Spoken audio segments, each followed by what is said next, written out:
کا تاجدار حلقہ مشکل کشا رضی اللہ تعالی عنہ کے حوالے سے پچھلے جمعہ پر میں نے گفتگو کی تھی، اور یہ مہینہ اس کے اندر معراج شریف بھی ہے، اور اللہ تعالیٰ نے مسلمانوں کو یہ ایک تحفہ عطا فرمایا کہ بندہ کسی دوسرے کے پاس جاتا ہے تو وہ بڑے سے پہلے اجازت لیتا ہے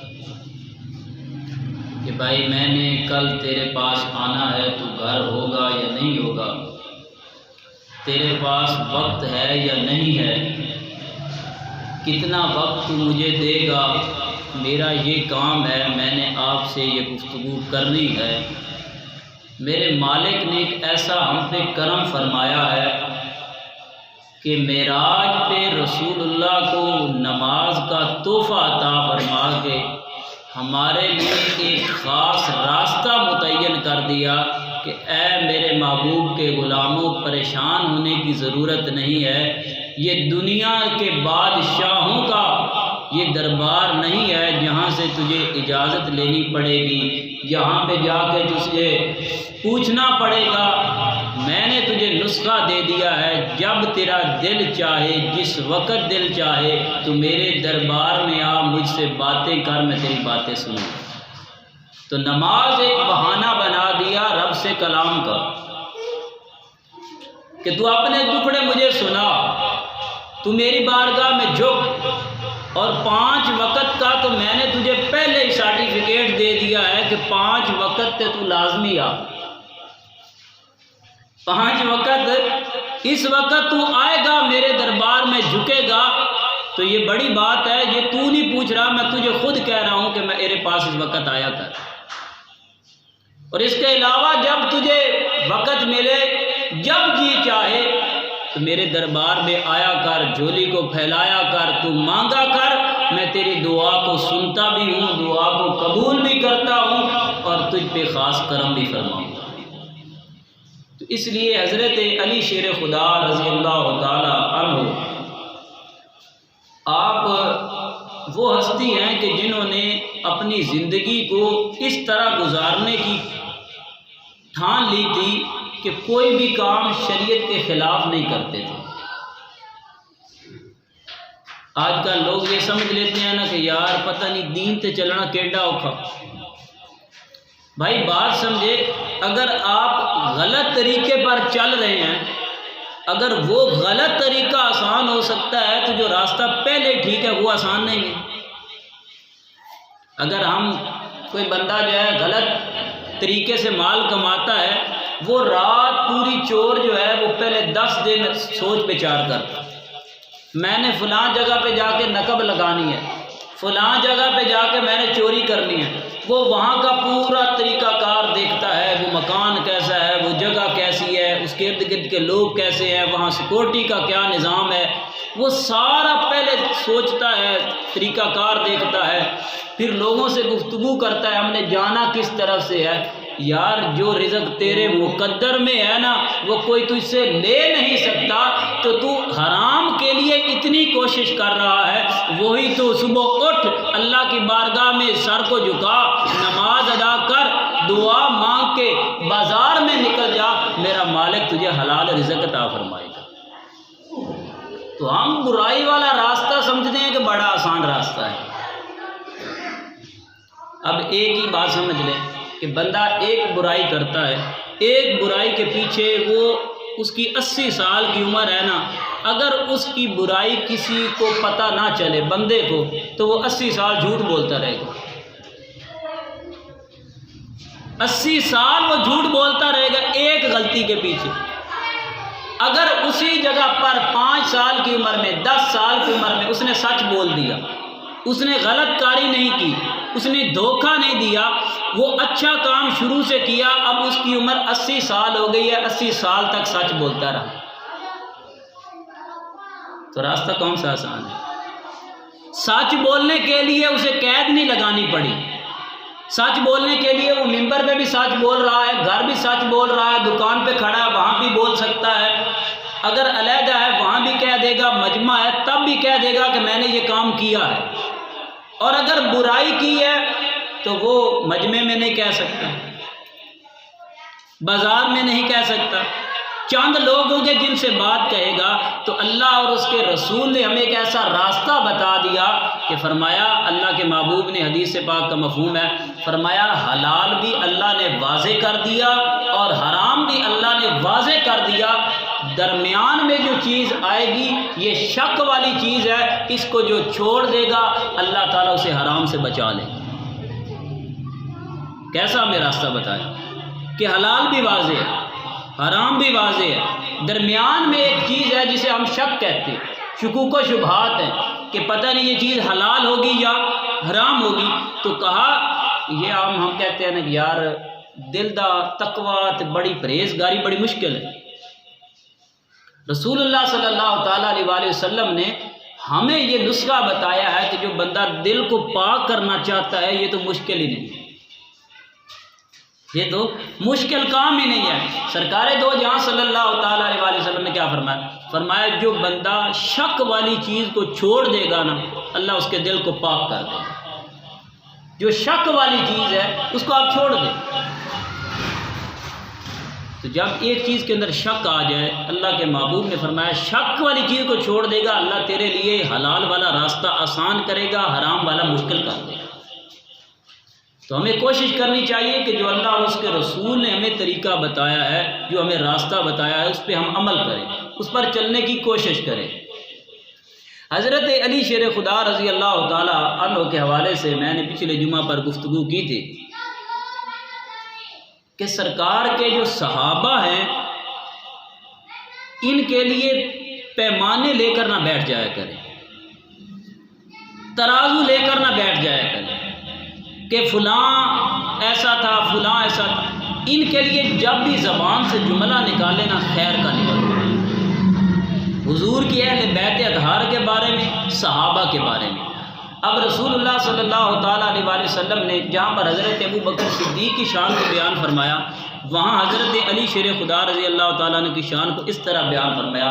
حدیث پاک کا مفہوم ہے, سرکار نے فرمایا کہ جنگ بدر ہو رہی تھی, جنگ بدر ہو رہی تھی.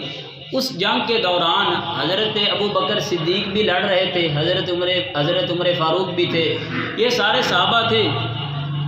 سرکار نے فرمایا اے ابو بکر, تیری دائیں جانب جو بندہ ہے, جو آیا ہے, تیرا حمایتی ہے, تیرا سفارشی ہے, تیرے ساتھ تعاون کرنے والا ہے, اس کا نام جبریل امین ہے.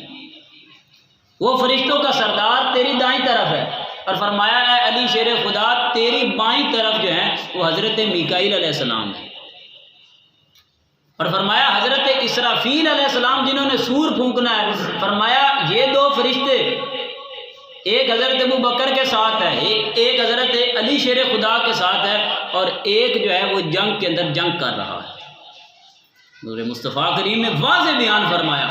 تو فرمایا کہ ابو بکر کے ساتھ بھی اللہ تعالیٰ نے خاص کرم کیا, حضرت علی کے ساتھ بھی خاص کرم فرمایا. اور یہ بات دیکھیں کہ باقی صحابہ بھی وہاں موجود تھے کہ نہیں تھے. سرکار کو فرشتے نظر آ بھی رہے تھے اور یہ بھی پتہ تھا کون سا فرشتہ آیا کون سا نہیں آیا, اور یہ بھی پتہ تھا کہ یہ فرشتہ کس جگہ کھڑا ہے. حضرت ابو بکر کے ساتھ دائیں طرف ہے یا بائیں طرف ہے, کس طرف ہے؟ تو یہ اللہ نے اپنے محبوب کو یہ شان عطا فرمائی ہے.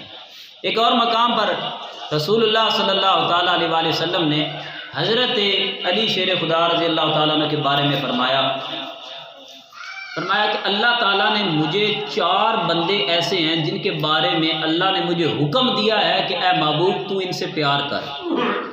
4 بندے خاص ایسے ہیں کہ اللہ نے خود مجھے حکم دیا ہے کہ تو ان سے پیار کر. صحابہ نے پوچھا یا رسول اللہ ان کے ہمیں نام بتا دیں.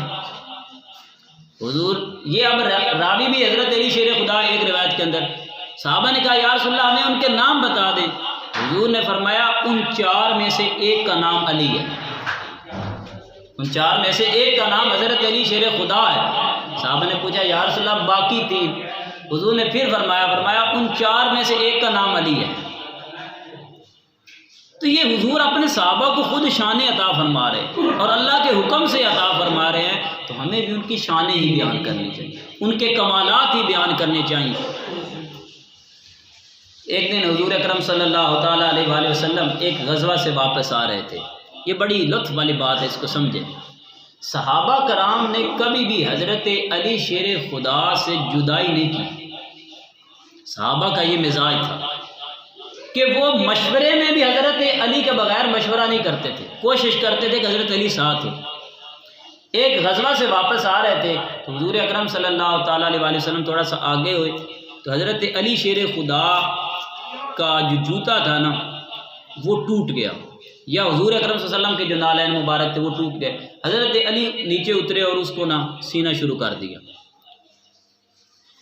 حضور آگے چلے گئے، قافلہ آگے چلا گیا تو حضور اکرم صلی اللہ تعالیٰ علیہ وآلہ وسلم نے وہاں پہ قافلے کو روک کر سرکار نے فرمایا جس طرح میں نے قرآن کے نزول کے بارے میں لوگوں کو وضاحتیں کی، لوگوں کو باتیں سمجھائی ہیں، قرآن میرے اوپر نازل ہوتا رہا، میں اس کی تفسیر بیان کرتا رہا، اس کی وضاحت کرتا رہا، اسی طرح ایک میری امت میں بندہ ہوگا جو قرآن کے الفاظ اور معانی پہ اسے اللہ اتنی مہارت عطا کرے گا کہ وہ فیصلہ کرے گا تو قرآن حدیث کے مطابق کرے گا۔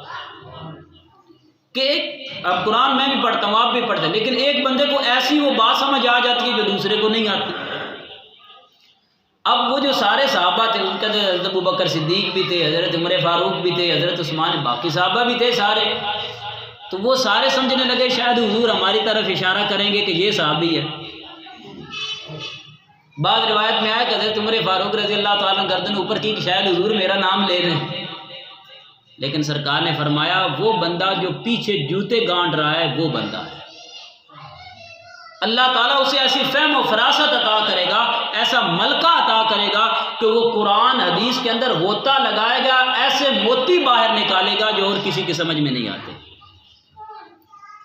اب صحابہ کو خوشی ہوئی، اب بندے نو نفرتاں ہون تے بندہ اودے کوئی چنگیائی دی جا کے گل کردا۔ اب صحابہ کو حضرت علی سے نفرت نہیں تھی، محبت تھی۔ انہوں نے حضور سے یہ اعلان سنا نا کہ اللہ تعالیٰ نے حضرت علی کو یہ شان عطا کی ہے، وہ صحابہ بیٹھے نہیں، دوڑ کے حضرت علی کے پاس گئے، جا کے کہا خوشخبری ہو، اللہ نے آپ کو یہ شان عطا کی ہے، آپ کو مبارک ہو، اللہ نے یہ شان عطا کی۔ حدیث پاک مستدرک کے اندر یہ موجود ہے کہ حضرت علی کو جب صحابہ نے مبارک دی نا، انہیں پرواہی کوئی نہ کی تھی، وہ نیچے جیسے سار رکھ کے نا ایسے بیٹھے تھے تو وہ اپنا کام کرتے رہے۔ صحابہ نے کہا اتنا بڑا اللہ نے آپ پر کرم کیا ہے، اتنی خوشخبری بڑی ہے، آپ کے چہرے پہ مسکراہٹ ہی نہیں آئی۔ تو صحابہ سمجھتے تھے، وہ کہتے لگتا ہے حضور نے ان کو پہلے بتا دیا تھا، حضور نے ان کو پہلے بتا دیا تھا، کیونکہ اللہ نے اپنے محبوب کے توسل سے حضور کے غلاموں کو شانیں عطا فرمائی، ان کی شانوں کو ہی بیان کیا جاتا ہے۔ جب رسول اللہ صلی اللہ تعالیٰ علیہ وآلہ وسلم آپ کا آخری وصال آیا، یعنی کہ وصال کا وقت سرکار کا قریب آیا، حضرت ام سلمہ فرماتی ہیں کہ ہم حضور کی زیارت کے لیے گئے، کیونکہ حضور حضرت اما عائشہ صدیقہ کے گھر میں تھے، باقی بیویوں سے اجازت لے لی تھی سرکار نے کہ مجھے عائشہ کے پاس رہنے دو۔ باقی بیویاں حضور اکرم صلی اللہ علیہ وسلم کا آ کر دیدار کرتی تھی، زیارت کرتی تھی، عیادت کر کے واپس چلی جاتی۔ حضرت ام سلمہ کہتی کہ ہم آئیں حضور کے پاس تو سرکار نے پوچھا علی نظر نہیں آ رہا، علی آیا ہے کہ نہیں آیا؟ حضرت فاطمہ بھی حضور کے پاس تھی، وہ کہنے لگی لگتا ہے کہ حضور نے حضرت علی کو شاید کسی کام بھیج دیا، اس وجہ سے کہہ رہے ہیں کہ علی آیا ہے یا نہیں آیا۔ تھوڑی دیر گزری، حضور نے فرمایا علی آیا یا نہیں آیا؟ 2-3 بار سرکار نے الفاظ دہرائے۔ کچھ دیر کے بعد حضرت علی شیر خدا آ گئے تو حضرت ام سلمہ کہتی ہیں کہ میں نے سوچا کہ لگتا ہے حضور نے کوئی خفیہ بات کرنی ہوگی جس وجہ سے حضرت علی کا بار بار پوچھ رہے تھے، تو کیوں نہ ہو کہ ہم کمرے سے باہر چلی جاتی ہیں اور حضرت علی شیر خدا اور رسول اللہ صلی اللہ علیہ وسلم آپس میں بیٹھ کے باتیں کر لیتے۔ تو یہ ایک آداب ہے، یہ آداب کے اندر چیز شامل ہے کہ شاید ان کی کوئی خفیہ بات چیت ہو۔ حضرت علی شیر خدا حضور کے پاس آ گئے۔ حضرت ام سلمہ کہتی ہیں کہ میں نے نا چھپ کے دروازے کے پاس ہی بیٹھ گئی، کہ دیکھتے ہیں سرکار کون سی بات کرتے ہیں. جب پاس بیٹھ گئے تو کہا دیکھا کہ مصطفیٰ کریم نے حضرت علی کے چہرے پہ ایسے ہاتھ رکھ کے اپنے کان کے قریب کیا. یہ ہے محبت ان کی. سرکار ان کے نا کان میں گفتگو کرتے رہے، بات کرتے رہے، حضرت علی سنتے رہے. تو پھر اس دن کے بعد حضرت ام سلمہ کہتی تھی مصطفیٰ کو جو سب سے زیادہ پیارے ہیں وہ علی پیارے ہیں. اب جو جس نے مزاج دیکھا ہے، جو انداز دیکھا ہے، تو وہی صحابہ ہی کہتے تھے. حضور کے اہل بیت اطہار یہ کہتے تھے، حضور کے ازواج یہ کہتی تھی. اس لیے میں اس چیز کا قائل ہوں کہ ان کی شانیں بیان کی جائیں، ان کا کردار بیان کیا جائے، نہ کہ ان پہ کیچڑ اچھال دیا جائے، ایک ایک چیز کو پکڑ کے آپ کہاں پر لے جائیں. یہ آج روایت سن لیں، قرآن پاک کے اندر یہ حکم موجود ہے کہ یا ایھا الذین آمنوا اذا نودی للصلاۃ من یوم الجمعہ فاسعوا الی ذکر اللہ وذروا البیع. اے ایمان والو، جب تمہیں جمعے کے لیے بلایا جائے تو سارے کام چھوڑ دو، جمعے کے لیے آ جاؤ. سارے کام چھوڑ دو، جمعے کے لیے آ جاؤ. جب جمعے کی اذان ہو جائے. یہ حکم کیا ہے قرآن پاک کے اندر. اسی سورہ کے آخری جو آیت ہے نا وَإِذَا رَأَوْا تِجَارَةً أَوْ لَهْوًا انفَضُّوا إِلَيْهَا وَتَرَكُوكَ قَائِمًا. اس آیت پاک کی تفسیر یہ ہے کہ صحابہ کا ابتدائی دور تھا. صحابہ کا ابتدائی دور تھا، اسلام کا ابتدائی دور تھا. لوگ نئے نئے مسلمان ہو رہے تھے، ابھی ان کی تربیت ہو رہی تھی. تربیت کے دورانیہ یہ ہوا کہ جمعے کی نماز تھی، جمعے کے لیے لوگ اکٹھے ہوئے تھے. اس وقت قحط تھوڑا سا پڑ گیا، اتنی فراوانی نہیں تھی، خوشحالی نہیں تھی. ایک بندے کا قافلہ، تجارتی قافلہ باہر آ گیا، سامان بیچنے لگ گئے، باہر کھڑے ہو گئے، ادھر جمعے کا وقت ہے. صحابہ نے سمجھا کہ اگر ہم یہاں سے اٹھ کر نہ گئے تو چیزیں ختم ہو جائیں گی، ہر بندہ لے جائے گا، ہمارے بچے بھوکے رہ جائیں گے. وہ وہیں سے مجلس سے اٹھ کر وہاں جا کر سامان خریدنا شروع کر دیا. اللہ تعالیٰ نے قرآن پاک اتار دیا. اب لوگ اس چیز کو لے کر کھڑے ہو گئے کہ دیکھو صحابہ تو جمعہ چھوڑ کے چلے گئے تھے، نعوذ باللہ، جمعہ چھوڑ کے چلے گئے تھے. اب جو بچہ طالب علمی دور میں ہو، اس کی غلطی کو پکڑ کر آپ ممبر پہ کہیں گے کہ چھوٹے ہوئے ایسے کرتا تھا. اصل تو سمجھنے والی بات یہ ہے کہ وہ صحابہ کا وہ دور تربیت کا دور تھا. وہ کس کا دور تھا؟ تربیت کا دور تھا. وہ حضور کے پاس تھے، حضور کی تربیت کر رہے تھے. جب تربیت ہو گئی نا تو پھر معاملہ یہ بنا کہ جب جنگ میں آمنے سامنے ہوتے ہیں تو یہ نہیں دیکھتے کہ میرا بیٹا آیا ہے، میرا بھائی سامنے آیا ہے، مصطفیٰ کا جو دشمن سمجھ کے اسے کاٹ کے رکھ دیتے. پھر تو جان سے بھی زیادہ کون سی چیز پیاری ہے؟ حضور پیارے ہو گئے نا، قرآن پیارا ہو گیا. تو یہ تربیت کا ایک دور ہوتا ہے. تربیت کے دور کی باتوں کو آپ اچھال نہیں سکتے. اس لیے صحابہ کرام رضوان اللہ تعالیٰ علیہ مجمعین کو اللہ تعالیٰ نے ان کے بارے میں جب خود فرما دیا رضی اللہ عنہم ورضوا عنہ، اب ان کے لیے پکا مضبوط عقیدہ آ گیا، اللہ ان سے راضی، وہ رب سے راضی، بس اور کسی کی بات کرنے کی ضرورت نہیں. اب حدیث پاک سنیں.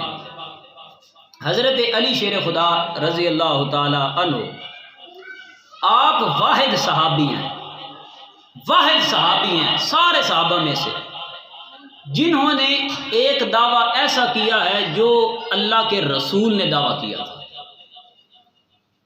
ایک ایسا دعویٰ کیا جو باقی صحابہ کسی نے نہیں کیا لیکن حضرت علی نے کیا.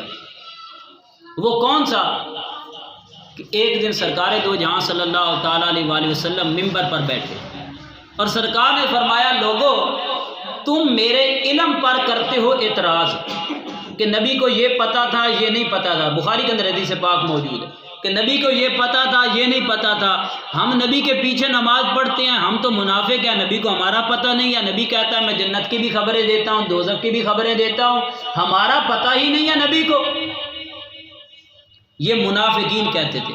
سرکار ممبر پہ تشریف لے کر آئے، سرکار نے فرمایا تم نے جو پوچھنا ہے مجھ سے پوچھو، میں یہی کھڑے ہو کر بتاؤں گا. یہ نہیں کہا کہ صرف منافقوں کے بارے میں پوچھ لو، کسی کے نماز کے بارے میں پوچھ لو، نہیں، جو پوچھنا ہے نا وہ مجھ سے پوچھو، میں ممبر سے اتروں گا نہیں، پہلے جواب دوں گا پھر اتروں گا۔ یہ سرکار نے ممبر پہ آ کر اعلان کیا، اور حضور کے بعد سارے صحابہ میں سے حضرت علی ایسے ہیں جنہوں نے ممبر پہ کھڑے ہو کر کہا تھا جو مجھ سے پوچھنا ہے مجھ سے پوچھو، میں بتاؤں گا۔ تو یہ اللہ نے ان کو ملکہ عطا فرمایا، اللہ نے ان کو یہ شان عطا فرمائی۔ اور یہ شان عطا کیسے ہوئی ہیں؟ ایک تو مصطفیٰ کریم نے گھٹی ڈالی تھی، سرکار نے گھٹی ڈالی تھی، اور دوسرا حدیث پاک سنیں، حضرت علی شیر خدا فرماتے ہیں کہ میں نوجوان تھا تو سرکار نے مجھے یمن کی طرف نہ فیصلہ کرنے والا قاضی بنا کر بھیجنے لگے، تو میں نے کہا یا رسول اللہ میں نوجوان ہوں تو کوئی ایسے مسئلے آ جاتے ہیں کہ جو میری سمجھ میں نہیں آتے، بابیاں نے مسئلے ویسے بھی نوجوانوں میں سمجھ کوئی نہیں آتے نا، تو کوئی ایسے مسئلے آ جاتے ہیں عدالت میں کہ میری سمجھ سے باہر ہوتے ہیں، یا رسول اللہ تو پھر میں کیا کروں گا؟ مجھے تو فیصلے کرنے پڑیں گے، میں قاضی بن جاؤں گا تو فیصلہ نہ کیا تو لوگ میرے اوپر طعن و تشنیع کریں گے۔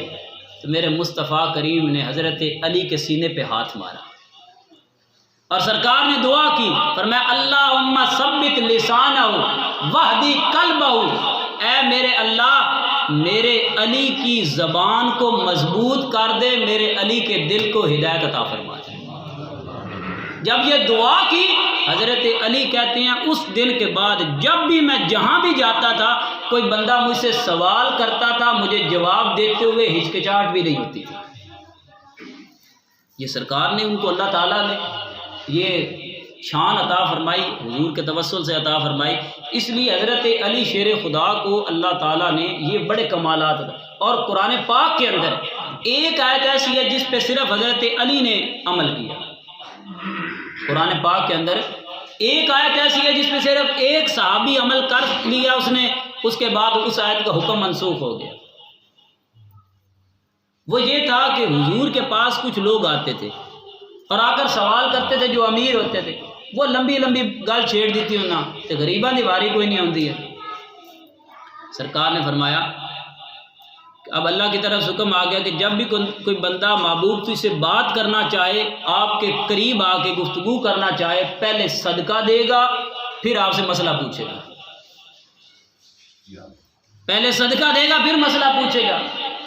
حضرت علی شیر خدا نے اسی وقت دینار نکالے اور کہا یا رسول اللہ یہ آپ کی بارگاہ میں پیش کرتا ہوں، مجھے مسئلہ بتا دیں۔ تو سانو مفت پہ لب دے اندر تو سن کے راضی ہوتے ہیں، ہمیں کوئی مسئلہ بتا رہا ہوتا ہے تو اسے یہ توفیق نہیں ہوتی وہ سن ہی لے صرف۔ حدیث پاک مسلم شریف کے اندر ہے کہ ایک صحابی دوسرے سے کہنے لگے کہ یار رسول اللہ صلی اللہ علیہ وسلم نے یہ فرمایا، دوسرے بندے سے کہہ رہے تھے، اس کوئی فکر ہی نہ کی تھی کہ ایک پہ آخدہ۔ اس وقت وہ صحابی کہنے لگا بے قدرن قدر دا کیا پتہ، ہم تھے، ہم رسول اللہ کا ایک فرمان سننے کے لیے مہینے مہینے کا سفر کرتے تھے کہ حضور کا یہ فرمان فلاں صحابی کو یاد ہے، ہم اس سے جا کر سنیں، میں تجھے یہاں مفت حضور کا فرمان سنا رہا ہوں تم وہ بھی نہیں سن رہے۔ اس لیے انسان کو قدر کرنی چاہیے کہ جو اللہ اور اس کے رسول کی طرف سے ہمیں حکم ملا ہے اس پہ عمل کرنا چاہیے۔ اب حضرت علی شیر خدا رضی اللہ تعالیٰ عنہ آپ کے لیے سرکار نے جب دعا کی نا کہ اللہ اس کی زبان کو مضبوط کر دے اور اس کے دل کو ہدایت عطا فرما، اب اللہ نے فیصلے کا ملکہ کیسا عطا فرمایا، کتنی اللہ تعالیٰ نے زبان کے اندر فصاحت عطا کی۔ آپ کو سرکار نے یمن بھیج دیا، جب وہاں پر پہنچے تو آپ نے وہاں پر خطبہ دیا، حضرت علی شیر خدا نے ایک خطبہ دیا، ایک قبیلہ تھا ہمدان، اس کے لوگ وہ خطبہ سن رہے تھے۔ حضرت علی کی ایک تقریر سے اللہ تعالیٰ نے 500 لوگوں کو کلمہ نصیب کر دیا، ایک تقریر سے۔ یہ حضور کی پیچھے دعا تھی کہ اے اللہ میرے علی کی زبان کو مضبوط کر دے، اس کے دل کو جائے ہدایت عطا فرما۔ تو اس لیے سرکار نے جو دعائیں کی ہیں وہ کم نہیں ہیں، ان کے اندر اثر ہوتا ہے۔ پھر ایک دن رسول اللہ صلی اللہ تعالیٰ علیہ وآلہ وسلم نے حضرت علی کے بارے میں فرمایا 3 بندے ایسے ہیں جن کے بارے میں جنت چاہتی ہے کہ وہ جلدی جلدی آ جائے۔ 3 بندے ایسے ہیں کہ جن کے بارے میں جنت یہ خواہش کرتی ہے، اے میرا مالک یہ بندے جلدی جلدی آ جائیں جنت کے اندر۔ صحابہ نے پوچھا یا رسول اللہ وہ کون سے ہیں؟ سرکار نے فرمایا ان میں پہلے کا نام حضرت علی ہے، ان کے اندر پہلا حضرت علی ہیں، دوسرا فرمایا حضرت عمار بن یاسر، اور تیسرا فرمایا حضرت سلمان فارسی۔ جنت جو ہے ان کے لیے جو شوق رکھتی ہے کہ میرا مالک یہ جلدی پہنچا۔ تو یہ سرکار کے صحابہ کی یہ عظمت اور یہ شان ہے۔ ایک اور مقام پر رسول اللہ صلی اللہ تعالیٰ علیہ وآلہ وسلم نے صحابہ کی عظمت کے بارے میں فرمایا اللہ تعالیٰ ابو بکر پر رحم کرے جس نے اپنی بیٹی میرے نکاح میں دے دی۔ کیا فرمایا؟ اللہ تعالیٰ ابو بکر پر رحم کرے جس نے اپنی بیٹی میرے نکاح میں دے دی۔ پھر فرمایا اللہ عمر پر بھی رحم کرے، پھر فرمایا اللہ عثمان پر بھی رحم فرمائے، پھر فرمایا اللہ علی پر بھی رحم کرے جس نے دنیا آخرت میں میرا ساتھ دیا۔ یعنی یہاں بھی کہا یا رسول اللہ میں آپ کے ساتھ ہوں، اور پھر سرکار نے دعا کیا دی؟ حضور نے فرمایا اے علی جس طرح میں نے ابو بکر کو دعا دی ہے نا کہ اے ابو بکر قیامت والے دن حوض کوثر پہ تو میرے ساتھ ہوگا، علی تو بھی وہیں پر ہوگا۔ جہاں پر حضرت ابو بکر کو ساتھ لیا، حضرت علی شیر خدا کو بھی سرکار ساتھ لے کر چلتے رہے۔ اب دوسرا جو میں نے شروع کرنا تھا ٹاپک وہ یہ تھا کہ انسان کو معاملات بھی اچھے رکھنے چاہیے، معاملات بھی اچھے رکھنے چاہیے، نماز بھی بہتر ہو۔ یہ میں نے کل پرسوں غالباً اپنے استادوں کی زبانی یہ الفاظ سنے تھے، انہوں نے کہا کہ جس بندے کی نماز ٹھیک ہو جائے نا، جس بندے کی نماز ٹھیک ہو جائے وہ نماز ادا کرتا رہے، پورے وقت پہ ادا کرے اور صحیح طریقے سے ادا کرے، اللہ اس کی باقی کمیاں پوری کر دے گا۔ مثال کے طور پر وہ نماز صحیح پڑھتا ہے لیکن اس کا لین دین کے اندر اخلاق اچھا نہیں ہے، نماز صحیح طریقے سے پڑھتا رہے اللہ اس کا اخلاق بھی اچھا کر دے گا، اللہ اس کے معاملات بھی بہتر بنا دے گا۔ اب حدیث پاک کے اندر رسول اللہ صلی اللہ تعالیٰ علیہ وآلہ وسلم نے فرمایا کہ جو بندہ یہ چاہتا ہے کہ اللہ اس کا رزق زیادہ کر دے، اس کا رزق زیادہ کر دے، دوسرا فرمایا کہ یا وہ بندہ جو یہ چاہتا ہے کہ اس کے مرنے کے بعد بھی لوگ اسے اچھے لفظوں سے یاد کریں۔ یہ 2 ہی خواہشیں ہیں نا کہ دنیا تے بھی بندہ چنگا رہے تے مرن تو بعد بھی چنگے لفظاں یاد کریں۔ فرمایا جو بندہ یہ چاہتا ہے کہ اس کا رزق وسیع ہو جائے، کھلا ہو جائے، اور وہ بندہ جو یہ چاہتا ہے کہ دنیا کے اندر رہے تو عزت کے ساتھ رہے، اگر دنیا سے چلا جائے تو پھر بھی لوگ اس کے لیے خیر کے کلمات کہیں، فرمایا فل یسل رحمہ، فرمایا اپنے قریبی رشتہ داروں کے ساتھ اچھا سلوک کرے۔ پتہ گل کی ہوندی، وجہ ہوندی جیڑی بدخوئی کرنی ہوندی یا چنگیائی بیان کرنی ہوندی اور رشتہ دار ہی کرنی ہوندی۔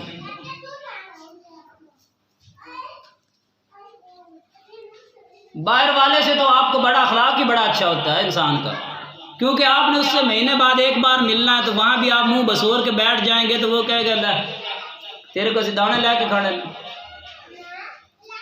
اخلاق کا معیار تو وہاں پتہ چلے گا جن کے ساتھ آپ کا روزانہ لین دین ہے، جن کے ساتھ آپ نے بیٹھنا اٹھنا ہے، اخلاق وہاں پہ نظر آئے گا، کردار وہاں پہ نظر آئے گا۔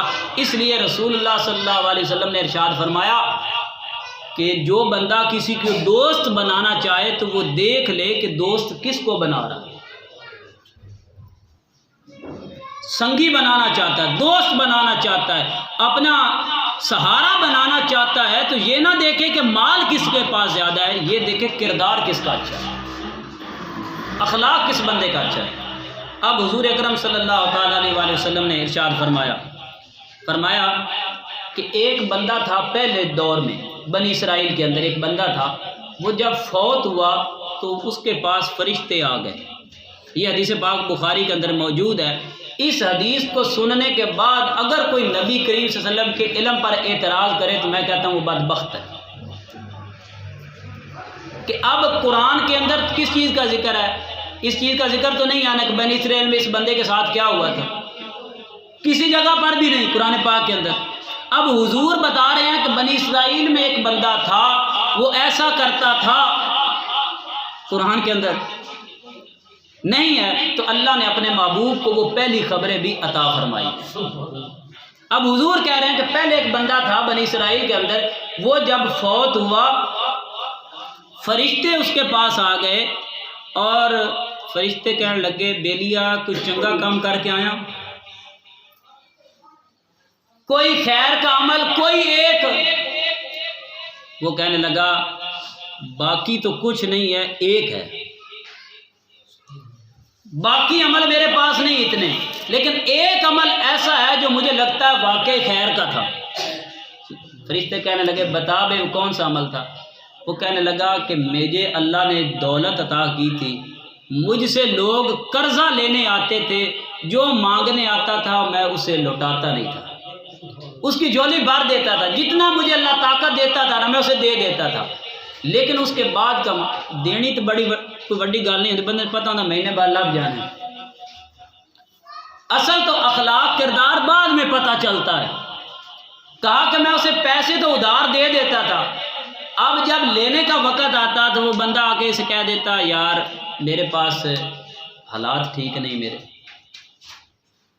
تو وہ بندہ کہنے لگا کہ میں اسے کہتا اگر تو دے سکتا ہے تو ٹھیک ہے، نہیں تو تیرے معاف کر چھوڑے، اگر وہ دینے والا ہوتا تو مجھے واپس کر دیتا، اسے میں اگر وہ کہتا کہ 2 مہینے اور مہلت لے لے دے دیتا، لیکن اگر وہ نہیں دے سکتا تو میں اسے کے منہ پہ کہہ دیتا جا میں نے تجھے معاف کیا۔ اب فرشتوں کے ساتھ اس کی یہ گفتگو ہو رہی تھی، اوپر سے فرشتوں کو اللہ کا حکم آ گیا فرشتوں یہ میرے بندوں کو معاف کرتا تھا، میں نے اس کو معاف کر دیا۔ جو بندہ لوگوں کے ساتھ معاملات اچھے کرتا ہے نا، اللہ اس کے لیے خیر کا راستہ آسان کر دیتا ہے، بھلائی کا راستہ اس کے لیے آسان ہو جاتا ہے۔ اب بڑے بڑے علماء، بڑے بڑے لوگ، بڑے بڑے پڑھے لکھے بندے اس گل تے تسی بھی ایگری ہو تو میں بھی اس سے راضی، مجھے پتہ اور میں نے اپنا بھی پتہ تے سارے جو کچھ میں ہاں مجھے پتہ کہ پڑھے لکھے بندے بھی وہ کرتے ہیں کہ انہوں دے معاملات چنگے نہیں ہوتے، فلسفے ایڈے بڑے جھاڑ سے نہ کہ نہ تو بڑا متقی تے پرہیزگار کوئی نہیں، لیکن جب لین دین دی واری آوے نا تو وہ جڑا ساڈا مزدور طبقہ ہے اس تو بھی وہ بیڑا ہوگا۔ تو صرف علم آ جانا کافی نہیں ہے، علم پہ عمل کرنا چاہیے کہ آپ جو چیز مجھ سے سنتے ہیں یا جو میں پڑھتا ہوں مجھے بھی عمل کرنا چاہیے۔ اب یہ سنیں واقعہ، حضرت خواجہ بہاؤالدین زکریہ ملتانی رحمۃ اللہ تعالی علیہ، آپ نے مدرسہ بنایا ہوا تھا، طالب علموں کو پڑھاتے تھے قرآن حدیث۔ طالب علم جب پڑھ لیتے تھے نا، آپ یہ نہیں آختے چل جا ہوں تو تبلیغ کر، نہیں، آپ ان کو پیسے دے دیتے کہ بازار سے کپڑا لے آؤ، فلاں چیز لے آؤ، اس کا بازار میں جا کر کاروبار کر۔ اب جب وہ طالب علم جو قرآن حدیث پڑھ کے جب بازار میں جاتا، اس کے ذہن میں قرآن کا حکم بھی موجود ہوتا، مصطفیٰ کے فرمان کا حکم بھی موجود ہوتا۔ اب وہ جب لوگوں سے ڈیل کرتا تو ڈنڈی نہیں مارتا تھا، دھوکہ نہیں کرتا تھا، ان کے ساتھ دغا نہیں کرتا تھا، لوگ جب ان کی تجارت دیکھتے تھے تو کلمہ پڑھ لیتے تھے، ان کے معاملات دیکھتے تھے تو لوگ کلمہ پڑھ لیتے تھے۔ تو حضرت خواجہ بہاؤالدین زکریہ نے ہمیں یہ اصول بھی بتلایا کہ صرف علم پڑھنا کافی نہیں ہے، علم پہ جب آپ عمل کریں گے پھر لوگ آپ کے پاؤں بھی چومیں گے، آپ کے ہاتھ بھی چومیں گے، لوگ آپ کی بات سنیں گے، لیکن آپ صرف بات کرتے ہیں عمل نہیں کرتے تو پھر کچھ بھی نہیں ہوگا۔ وہ تو ایسے ہی ہے جیسے گدھے کے اوپر کتابیں لاد دی گئی ہیں، یہ قرآن پاک کا حکم ہے۔ فرمایا وہ تو اس طرح ہے جس طرح کہ جو قرآن پہ عمل ہی نہیں کرتے، جو اللہ نے انہیں علم دیا اس پہ عمل ہی نہیں کرتے۔ اس لیے ہمیں کوشش کرنی چاہیے کہ اپنے معاملات اچھے رکھیں۔ حضرت علی شیر خدا رضی اللہ تعالیٰ عنہ فرماتے ہیں نا کہ بھائی مجھے دنیا کے ساتھ، لوگوں کے ساتھ ڈیل کرتے ہوئے، لین دین کرتے ہوئے مجھے ادھار سے نہ ہچکچاہٹ ہوتی ہے۔ لوگوں نے پوچھا جناب کیوں؟ آپ نے فرمایا اس لیے کہ میں کیا پتہ کسی سے کوئی چیز ادھار لے لوں، مجھے موت آ جائے، پیچھے والے دیں یا نہ دیں، قیامت والے دن جواب دینا بڑا مشکل ہے۔ اور دوسرا آپ کا یہ بڑا مشہور قول ہے، آپ نے فرمایا یہ اللہ کا بڑا فضل ہے، اللہ نے بے وقوفوں کو مال دیا ہے، ہمیں علم عطا کیا ہے۔ اللہ نے بے وقوفوں کو مال دیا ہے اور ہمیں علم عطا کیا ہے کہ جو ہمیں علم آ گیا ہے ہم اس پہ عمل کر لیتے ہیں، جو ہمیں پتہ چل گیا ہے ہم اس پہ عمل کر لیتے ہیں۔ اب ایک آخری حدیث پاک، رسول اللہ صلی اللہ تعالیٰ علیہ وآلہ وسلم نے جب صحابہ کو یہ بتایا نا کہ حضرت علی شیر خدا کی محبت جو ہے یہ ایمان ہے اور حضرت علی کے ساتھ بغض رکھنا یہ منافقت ہے، تو حضور کے غلام تھے حضرت ابو ذر غفاری رضی اللہ تعالیٰ عنہ، آپ فرماتے ہیں کہ ہم اگر کسی منافق کو دیکھنا چاہتے نا تو 3 وجہ سے پہچان لیتے تھے کہ یہ بندہ پکا منافق ہے۔ ایک تو یہ تھا کہ حضرت علی کا ذکر ہوتا تھا، حضرت علی کی کوئی شان بیان کرتا تھا لیکن وہ شان جو اللہ اور اس کے رسول نے بیان کی، اپنے کو نہیں، وہ شان جو اللہ اور اس کے رسول نے بیان کیا تو ہم خوش ہو جاتے تھے۔ اور جو بندہ اللہ اور اس کے رسول کی طرف سے، اب یہ اعتراض ہونے لگ پڑتا ہے بھائی حضرت علی نو مولا آکھنا چاہیے کہ نہیں، میں کہتا ہوں جسے مصطفیٰ نے مولا کہا ہے ہم بھی مولا کہتے ہیں۔ سرکار نے کہا ہے نا کہ ہم علی جو ہے مولا ہے، تو مولا کے لفظ سے کوئی نہیں کسی کو ہوتا کچھ، وہ لفظ بول دیں جو اللہ اور اس کے رسول نے بولا۔ اب صحابہ کیا کہتے ہیں کہ ہم 3 وجہ سے بندے کو دیکھتے تھے کہ یہ پکا منافق ہے۔ پہلا تو یہ تھا کہ حضرت علی کی محبت، دوسری چیز فرمایا جو اللہ اور اس کے رسول کے جو حکم تھے جو ان سے منہ موڑتا تھا ہم کہتے یہ منافق ہے۔ کیوں بھائی؟ کلمہ کس طرح پڑھنا ہے، مندہ کس دیا، کلمہ کس کا بڑا ہے اور بات دوسرے لوگوں کی مانتا ہے۔ اور تیسرا جو یہ جملہ سن لے، آپ نے فرمایا تیسرا وہ بندہ جو نماز تو پڑھتا تھا لیکن جماعت سے نہیں، پیچھے آ کے بعد پڑھتا، نماز پڑھتا ہے لیکن لیٹ جان بوجھ کر، تو ہم کہتے تھے کہ یہ منافق ہے۔ اس لیے حضرت علی شیر خدا کی، میں نے اپنے استادوں کی زبانی یہ سنا ہے کہ حضرت علی شیر خدا رضی اللہ تعالیٰ عنہ نے جب سے ہوش سنبھالا ہے آپ کی ایک نماز بھی تکبیر اولیٰ کے بغیر نہیں رہی، ایک نماز بھی، وہ صرف ایک جو نماز تھی عصر کی، وہ تو سب سے بڑی ادا ہوئی نا کہ وہ مصطفیٰ کا چہرہ بھی دیکھتے رہے، نماز بھی پھر پڑھ لی۔ تو اس لیے جو علی والا ہے وہ نماز نہیں چھوڑتا، یہ تو بات ٹھیک ہے نا۔ اور جو تسلسل ماں باپ سے ملتا ہے نا وہ اولاد کو ملتا ہے، حضرت علی نے بھی نہیں چھوڑی تو امام حسین نے کربلا میں بھی نہیں چھوڑی۔ تو یہ نسبت ہے کہ اولاد کی تربیت ایسی کر دی، اور حضرت علی نے مصطفیٰ کریم سے سیکھا تھا، حضرت علی نے گھر سے سیکھا تھا کہ سرکار اور حضرت خدیجہ الکبریٰ نماز پڑھتے، حضرت علی دیکھتے تو وہ بھی نماز پڑھتے، اور جب حضرت علی کو امام حسن و حسین نے دیکھا ہے تو پھر وہ وہاں پر بھی جا کر نماز پڑھتے ہیں۔ اللہ پاک ہم سب کو ان کی سیرت پر عمل کرنے کی توفیق عطا فرمائے۔